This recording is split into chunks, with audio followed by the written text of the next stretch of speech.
Hi friends, RC కలెక్షన్స్కి స్వాగతం. అందరు ఎలా ఉన్నారు? నేను చాలా బాగున్నా ఫ్రెండ్స్. ఈరోజు నేను మీకు డ్రెస్ మెటీరియల్ స్టిచ్ చేయించా ఫ్రెండ్స్, అది మీకు చూపిస్తున్నాను. ఇది వచ్చేసి చందేరి డ్రెస్ మెటీరియల్ అనమాట. దానికి మొత్తం ఎంబ్రాయిడింగ్ వర్క్ వచ్చింది ఫ్రెండ్స్. ఇలాగా చూస్తున్నారు కదా, చాలా హెవీగా వచ్చింది వర్క్ వచ్చేసి. ఇది స్టిచ్ చేయించా ఫ్రెండ్స్ నేను. దీనికి వచ్చేసి ఫుల్ హ్యాండ్స్ అనమాట. ఫుల్ హ్యాండ్స్ స్టిచ్ చేయించాను. Back open friends. ఇది జస్ట్ ఒక బటన్ పెట్టించాను, చాలా సింపుల్గా ఉంది కదా. సో నేను మీకు ఈ బాటమ్ వచ్చేసి thumbnail లో పెడతాను, ఒకసారి చూడండి ఫ్రెండ్స్. జస్ట్ నార్మల్గా సింపుల్గా స్టిచ్ చేయించాను.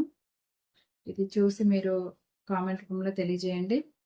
అలాగే ఈ వీడియో చూసి లైక్ చేసి షేర్ చేసి సబ్స్క్రైబ్ చేసుకోండి ఫ్రెండ్స్. మళ్ళీ ఇంకొన్ని వీడియోస్తో మేము ముందు ఉంటాను. Thank you friends, bye.